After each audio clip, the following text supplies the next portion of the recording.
하나님께서 선택하신 하나님의 백성들이 하나님을 떠나고 하나님과의 언약을 깨트려 버리면 그가 구원받기 전의 모습으로 돌아갈 뿐만 아니라 이웃과 하나님께 아무 쓸모없는 인생, 아무 의미 없는 인생이 되어서 또 자아를 추구하다가 결국은 자기가 사랑했던 모든 것들을 다 잃어버리는 고통으로 빠지게 된다라는 이야기를 계속해서 절망적인 이야기를 하면서 이 이야기가 매우 비참한 이야기인 것은, 그리고 아주 심각한 이야기인 것은 한 인생을 구원하신 하나님, 그리고 그 인생을 구원하신 하나님께 붙어있는 어떤 언약의 백성이 하나님을 떠나서 고통 속에 빠졌다라는 어떤 개인적인 아픔만을 보여주는 것이 아니기 때문입니다.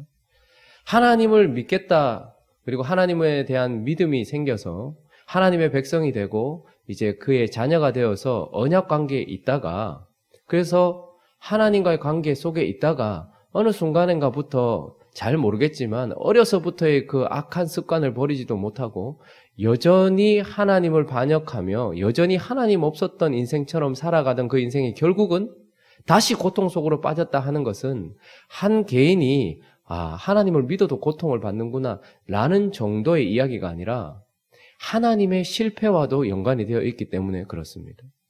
하나님이 어떤 사람을 구원하셔서 자기 백성 삼으셨는데 결국은 멸망시켜야 될 만큼 그에게 줄 것은 고통밖에 없을 만큼 하나님은 연약한 자인가? 이런 하나님의 측면과도 연결되어 있기 때문에 하나님의 백성의 고통은 하나님의 백성의 고통뿐만 아니라 하나님의 실패와도 연관이 되어 있는 것입니다. 그러니까 어떤 생각이 드냐 하면 매우 절망적인 것이죠. 하나님은 이집트의 바로로부터 우리를 끄집어내실 수 있는 능력은 있을지 모르겠지만 결국은 하나님이 원하시는 모습으로 만들 수 있는 능력은 없으신 분이구나.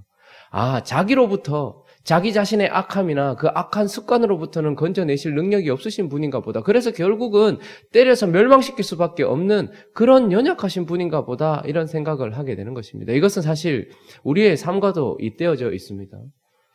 어떤 사람이 하나님의 백성이 되어서 교회의 일원으로 들어오고 교회에서 헌신도 하고 봉사도 하는데, 그러나 시간이 지나도 전혀 변화되지 않는 모습을 보면 아주 절망적입니다. 그래서 어떤 생각이 드냐 하면 하나님은 세상 속에서 방황하던 인간을 교회 안에 앉혀놓을 수 있는 능력은 있을지 모르지만, 그러나 교회 안에 앉아있는 그 인간을 하나님께 마음을 들이며 하나님이 원하시는 모습으로 만들어내실 능력은 없는가 보다 라는 생각을 하면서 참 악하다, 저 사람 참 안됐다, 이런 생각도 하지만 하나님은 뭐 하시지? 도대체 하나님은 어떤 분이시지? 겨우 이렇게밖에 하실 수 없는 분인가? 라는 그런 연관성을 우리에게 보여주기 때문에 사실 이것은 매우 비참한 것입니다.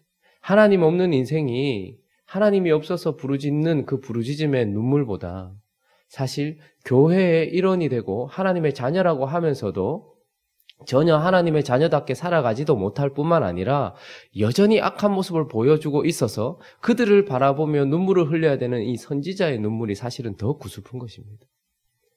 한 번씩 그런 생각이 듭니다. 하나님은 이스라엘 백성들이 그랬던 것처럼 이집트에서 건져내시긴 해도, 그래서 약속의 땅에 들여보내는 데까지만 해도 하나님의 그 능력은 거기까지밖에 안 되는가?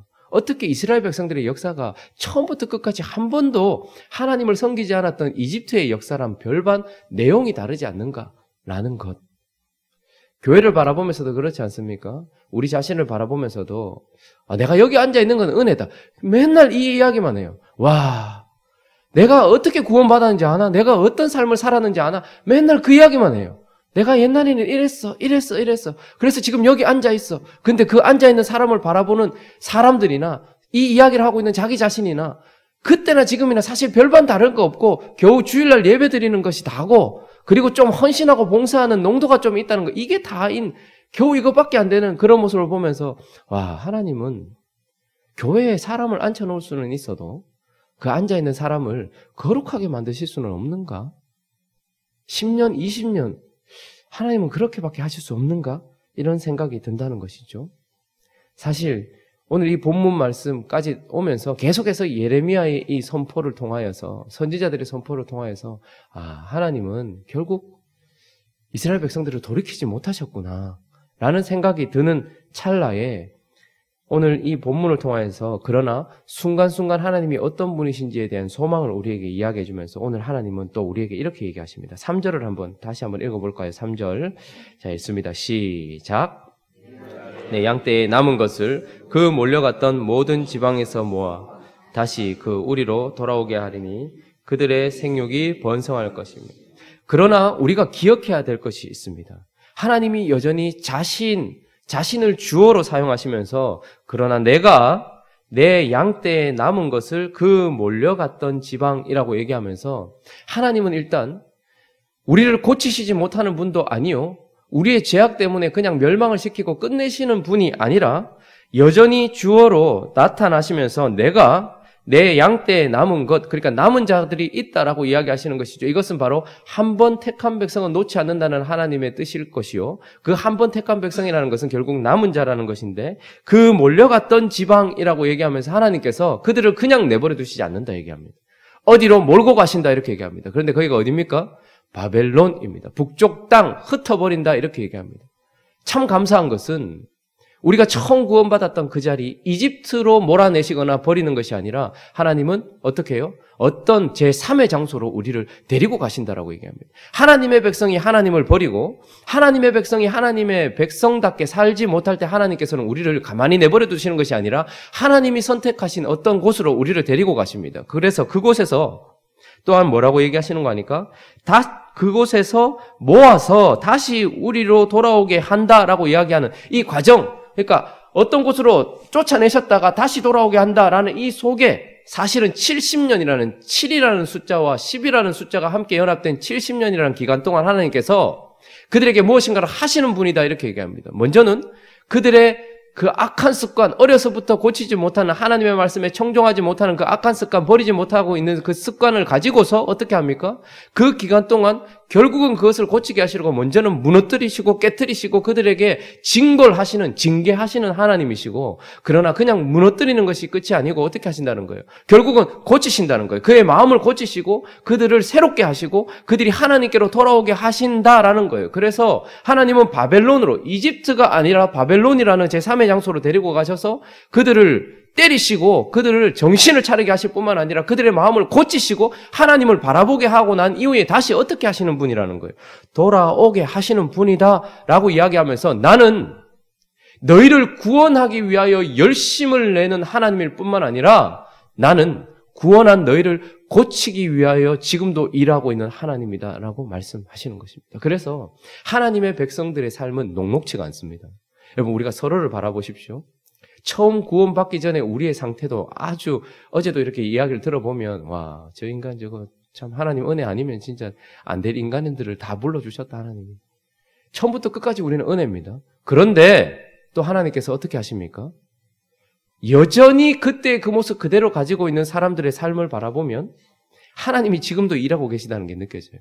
그래서 지금 어떻게 하십니까? 어떤 사람은 북쪽 저 멀리 하나님께서 데리고 가셔서 거기서 뭔가를 하고 계시는 인생들이 많이 있다라는 것을 보게 됩니다. 하나님의 백성들은 그냥 이집트로 다시 보내버리고 끝내는 것이 아니라 어떻게 하십니까? 하나님이 하나님께로 마음을 돌이키게 하시려고 구원하실 때의 그 역사보다 더 어쩌면 더 열심으로 우리를 고치시고 바꾸시고 새롭게 하시려고 일하고 계시며 우리를 애굽이 아니라 바벨론이라는 곳으로 데리고 가신다라고 얘기하면서 오늘 5절부터 이렇게 얘기합니다.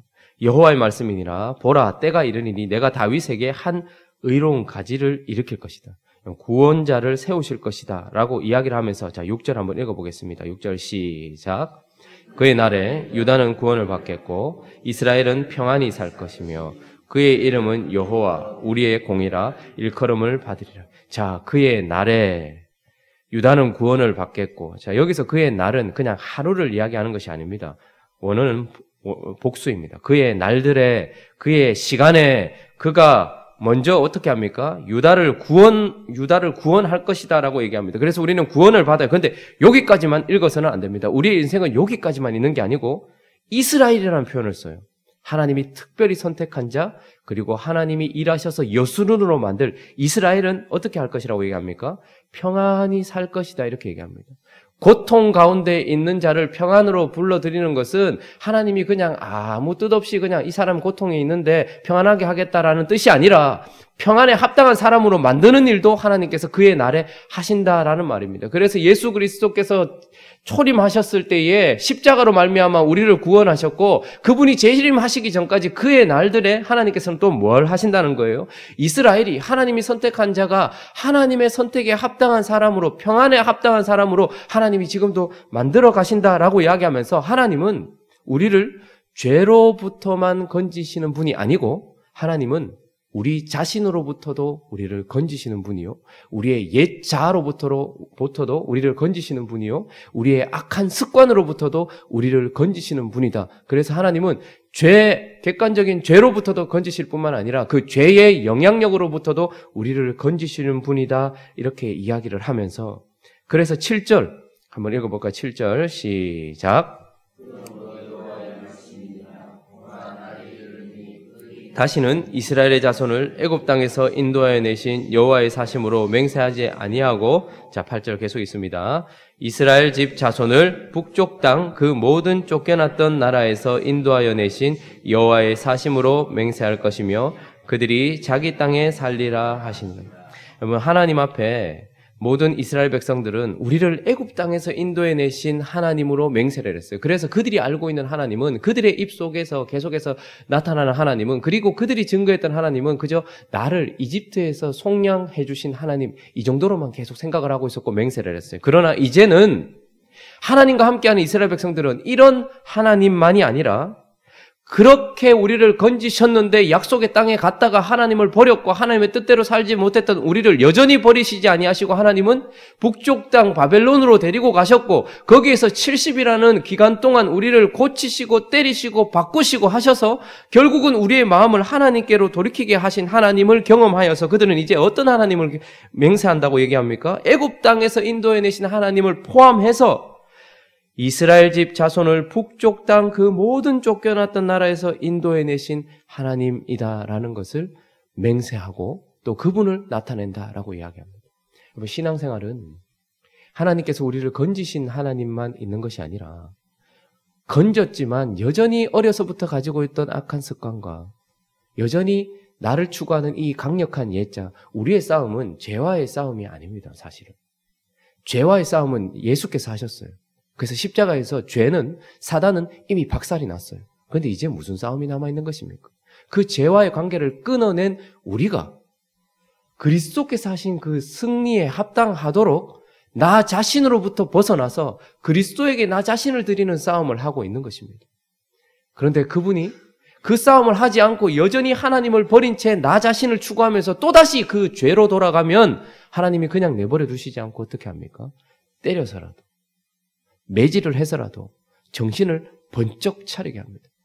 주의 지팡이가 양들의 머리를 때려서 잘못된 길을 가면 양들의 머리를 때려서 정신을 바짝 들게 하고 주의 지팡이가 우리를 안위해서 하나님의 길로 들어서게 한다라고 얘기합니다. 주의 지팡이와 막대기. 여러분 그래서 하나님은 지팡이만 들고 이렇게 굽어있는 지팡이로 우리의 길을 이렇게도 인도해 주시고 저렇게도 인도해 주시는 그런 우리를 안위하시는 하나님이기도 하지만 그러나 그의 손에는 막대기가 들여져 있어서 우리를 때려서 정신을 차리기도 하는 겁니다. 그래서 어떤 사람은 갑자기 몸에 고통이 찾아오는 바벨론으로 끌려가기도 하고 어떤 사람은 경제적인 문제에 그리고 어떤 사람은 관계적인 문제에 어떤 사람은 마음의 문제에 어떤 사람은 자기의 몸과 마음의 문제 여러 가지 우리만의 바벨론으로 하나님께서는 데리고 가셔서 막대기로 우리를 치셔서라도 정신을 번쩍 차리게 하십니다. 그러나 때리는 것이 목적이 아니라 때리고 난 이후에 어떻게 하시는 것입니까? 하나님께로 돌이키게 하시는 하나님이다라고 이야기하는 것입니다. 그래서 우리를 위하여 세워진 그 왕은 그의 날들 속에서 우리를 구원하시는 십자가의 예수 그리스도이심과 동시에 죄의 능력으로부터 죄의 권세로부터 죄의 영향력으로부터 우리를 건지시려고 우리에게 그의 영을 보내주신 그리스도이기도 하시다라는 것입니다. 그래서 십자가는 우리를 객관적인 죄로부터 용서함을 주셨다면 이제 그분이 우리 속에 성령을 보내주셔서 끊임없이 죄의 영향력으로부터도 우리를 건지고 계시는 그분은 바벨론에서 우리를 데리고 오시는 하나님이다라고 이야기를 하고 있는 것입니다. 교회를 바라보면서 혹은 자기 자신을 바라보면서 혹은 내가 사랑하는 누군가를 바라보면서 어떤 탄식이 있을 수 있습니다. 와, 그렇게 큰 은혜를 받았다고 자기 입으로도 고백하고 하나님의 백성이라고도 얘기하면서 여전히 하나님의 백성답게 살아가지 못하고 있는 그 절망의 때, 그러나 우리는 기억해야 될 것이 있습니다. 내가라고 말씀하시는 하나님이 결국은 내 양떼에 남은 것을 몰아내셨다가 몰려갔던 곳에서 돌아오게 하셔서 오늘 8절 마지막에 보니까 그들이 자기 땅에 살리라라고 이야기합니다. 그러니까 하나님은 가나안 땅으로 한번 데리고 가셨다가 바벨론에 영원히 두시는 것도 아니요, 다시 이집트로 가서 인생 마치게 하시는 것이 아니라 그들을 고치시고 바꾸셔서 자기 땅에, 하나님의 땅에 합당한 사람으로 만들어 가시는 분이다라고 이야기하면서 결국 우리로 자유케 하실 분이다라고 이야기를 하고 있는 것입니다. 그러므로 우리는 무엇을 해야 할까요? 하나님 앞에 우리는 두려워할 줄 알아야 합니다. 하나님의 백성들은 결코 그냥 넘어가는 일이 없습니다. 저는 만약에 가윤이가 제 앞에서 잘못된 일을 반복해서 한다고 한다면 그냥 내버려 둘 수밖에 없고 내버려 둘 거예요. 왜요? 한대영 집사님의 아들이기 때문에, 한영태 집사님의 아들이기 때문에 그렇습니다. 그러나 만약에 주하가, 윤하가, 예하가 계속해서 죄를 반복한다면 저는 결코 그냥 내버려 두지 않을 것입니다. 어떻게 하겠습니까? 그 나쁜 습관을 반드시 고칠 거예요. 그냥 내버려 두지 않습니다. 반드시 기억하십시오. 하나님의 백성은 그냥 넘어가는 일이 없습니다. 반드시 하나님의 뜻에 합당하도록 하나님께서 바라보고 계시면서 만지실 거예요. 그러지만 또 하나 기억하셔야 될 것은 그렇게 하시는 목적은 하나님의 아들이기 때문이다라는 것이고 그들을 때리시는 것만이 아니라 고치시고 바꾸시고 그들을 하나님의 모습에 합당한 사람으로 하나님께서 하셔서 결국은 그들에게 평안히 살게 하시는 하나님. 유다는 구원을 받을 것이요, 그러나 이스라엘은 평안히 살게 될 것이라고.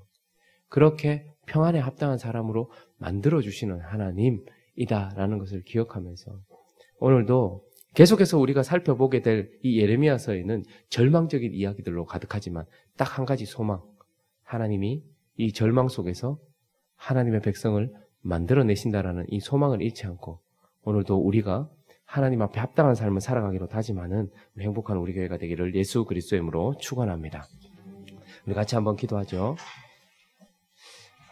계속해서 심판의 선포가 되어지고 또 그것이 이루어지고 있는 상황 속에서도 우리가 놓지 말고 소망을 가져야 될 부분, 내가 내 양떼에 남은 것을 그 몰려갔던 모든 지방에서 모아 다시 우리로 돌아오게 할 것이라는 하나님.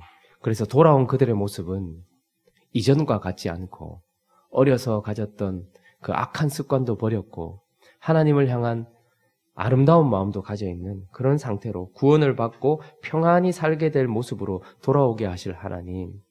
그러므로 우리는 늘 경책하여 깨어 있을 뿐만 아니라 하나님을 기뻐하며 하나님의 백성답게 살아가야 된다는 것을 기억하며 살아가는 오늘이 될 수 있게 해달라고 우리 같이 한번 그렇게 기도하고 또 행복한 우리 교회가 하나님 앞에 매를 맞아야 될 교회가 아니라 하나님이 기뻐하시는 교회가 되어질 수 있게 해달라고, 그리고 우리 주변에 혹시 지금 하나님의 선택을 받아 은혜를 누렸었지만 그러나 여전히 하나님께 마음을 돌이키지 않아 바벨론으로 끌려가 있는 자들이 있다면 주여 하나님의 때에 돌이켜주시고 돌아오게 해주시고 변화를 시켜달라고 우리 그렇게 한번 우리 자신과 각자의 기도 제목들과 또 교회와 가정을 위하여 또 나라를 위해서 함께 기도하며 나가도록 하겠습니다. 기도하겠습니다.